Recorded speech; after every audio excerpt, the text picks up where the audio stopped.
दोस्तों, आज के इस वीडियो के द्वारा हम ये सीखने वाले हैं कि MCB, MCCB, ELCB, RCCB, RCD, RCBO, MPCB और आइसोलेटर क्या होता है, इन सभी का फुल फॉर्म क्या है, कैसे काम करता है और कहाँ पे हमें कौन सा डिवाइस का इस्तेमाल करना होगा। तो दोस्तों, सबसे पहले हम बात कर लेते हैं आइसोलेटर के बारे में। आइसोलेटर केवल एक प्रकार का स्विच होता है। आपके घर में जो बल्ब को चालू और बंद करने के लिए स्विच इस्तेमाल करते हो ना, वही स्विच आपका आइसोलेटर होता है। उस स्विच को आप चाहो तो आइसोलेटर भी कह सकते हो। आइसोलेटर के द्वारा आपको किसी भी प्रकार का प्रोटेक्शन नहीं मिलेगा। केवल काम इसका यही होता है कि पावर सप्लाई को चालू करे और बंद करे। ओके, सेकेंड डिवाइस हमारा है एमसीबी। एमसीबी का फुल फॉर्म होता है मिनिएचर सर्किट ब्रेकर। एमसीबी का इस्तेमाल आपके घर में भी किया गया होगा। यदि आप देखोगे आपके घर का जो मेन डिस्ट्रीब्यूशन बोर्ड है तो वहां पे लगा होता है। अब ये जो एमसीबी है, इस एमसीबी का इस्तेमाल हम क्यों करते हैं, एक बात समझिए। देखिए दोस्तों, जो हमारे घर में पावर सप्लाई आता है, उस पावर सप्लाई में बहुत सारे इलेक्ट्रिकल फॉल्ट आते हैं। उन सभी फॉल्ट में से दो फॉल्ट ऐसे हैं जो बहुत ही ज्यादा हमारे घरों में देखने को मिल जाता है।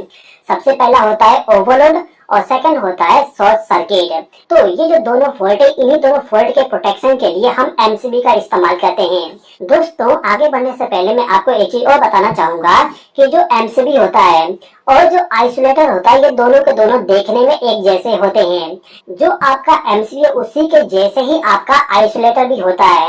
वैसे तो आइसोलेटर आपको बहुत सारे टाइप के मिल जाएंगे, लेकिन जो एमसीबी टाइप का आइसोलेटर होता है वो सेम टू सेम एमसीबी के जैसे ही दिखता है। यदि आप मार्केट में बाय करने जाते हो एमसीबी, तो दुकानदार क्या करता है कि आपको सस्ते में बेचने के चक्कर में आपको एमसीबी की जगह आइसोलेटर भी प्रोवाइड कर देता है। और यदि आप आइसोलेटर को आपके घर में लगा दोगे तो आपको किसी भी प्रकार का प्रोटेक्शन नहीं मिलेगा। आप स्क्रीन पे देख सकते हैं कि एमसीबी का सिंबल क्या होता है और आइसोलेटर का सिंबल क्या होता है। आप जब भी कभी एमसीबी को बाय करने जाओ तो उस समय एमसीबी के ऊपर में जो सिंबल बना होता है उसको देख लीजिएगा कि वो एमसीबी है कि नहीं है। ओके, अब इसके बाद में जो नेक्स्ट डिवाइस है वो है एमसीसीबी। एमसीसीबी का फुल फॉर्म होता है मॉड्यूल केस सर्किट ब्रेकर। देखिए दोस्तों, जो एमसीबी होता है उस एमसीबी को यदि आप बाय करने जाओगे तो आपको एमसीबी केवल 63 एम्पियर तक मिलेगा। अभी के टाइम पे आपको 100 एम्पियर का भी एमसीबी मिल जाएगा, लेकिन पहले के टाइम पे 63 एम्पियर तक का ही एमसीबी मिलता था। अब यदि आपको इससे ज्यादा रेटिंग वाली प्रोटेक्शन डिवाइस चाहिए तो उस कंडीशन में आपको एमसीसीबी बाय करना पड़ेगा। एमसीसीबी जो होता है वो भी आपको ओवरलोड और शॉर्ट सर्किट का प्रोटेक्शन प्रोवाइड करेगा। यानी कि आप कह सकते हो कि जो एमसीबी आपको प्रोटेक्शन प्रोवाइड करके देगा, सेम टू सेम आपका जो एमसीसीबी है वो भी प्रोटेक्शन प्रोवाइड करके देगा। वैसे तो जो एमसीसीबी होता है वो आपको मार्केट में 1000 एम्पियर तक मिल जाएगा, लेकिन अभी के टाइम पे यदि आप बाय करने जाते हो तो आपको उससे ज्यादा रेटिंग वाला भी एमसीसीबी मिल जाएगा, क्योंकि अभी के टाइम पे बहुत सारे ऐसे कंपनियां हैं जो एमसीसीबी को 1000 से भी ज्यादा रेटिंग वाली बना रही हैं। अब इसके बाद में जो नेक्स्ट डिवाइस है ये है आरसीसीबी। आरसीसीबी का फुल फॉर्म होता है residual current circuit breaker. RCCB जो होता है इसको आपको कंपलसरी आपके घर में लगाना चाहिए।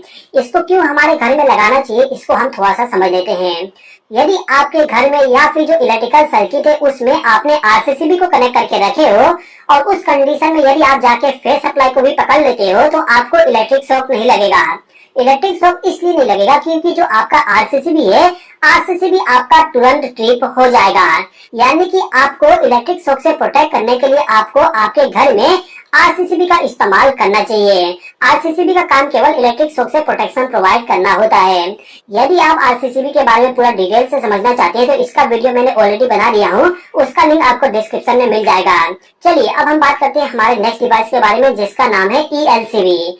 ईएलसीबी का फुल फॉर्म होता है अर्थ लीकेज सर्किट ब्रेकर। ये जो सर्किट ब्रेकर है इसका काम भी आरसीसीबी के जैसे ही होता है, यानी कि इलेक्ट्रिक शॉक से आपको प्रोटेक्ट करना।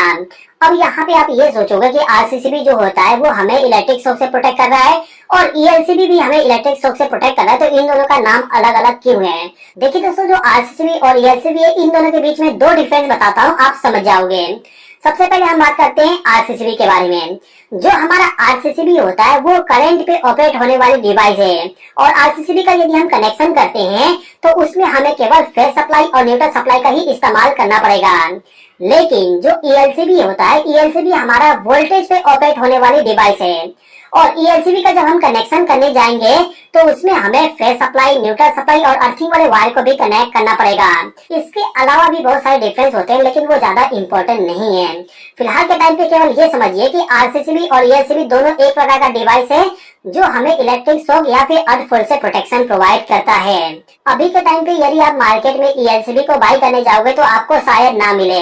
अभी के टाइम पे आपको केवल मार्केट में RCCB मिलेगा, जो कि ELCB से ज्यादा सेंसिटिव होता है। आगे बढ़ने से पहले मैं आपको एक चीज और बता दूं, यदि आप आपके घर के लिए RCCB को लगाने जाते हो तो उस कंडीशन में जो आपका RCCB है उसका जो लीकेज करंट होगा, लीकेज करंट 30 मिली एम्पियर होना चाहिए। 30 मिली एम्पियर लीकेज करंट वाली RCCB हमें क्यों बाय करना चाहिए, यदि आप पूरा समझना चाहते हो तो डिस्क्रिप्शन में जो वीडियो का लिंक दिया गया है उसको आप देख लीजिएगा। ओके, अब यहाँ पे हमारे पास में है RCBO।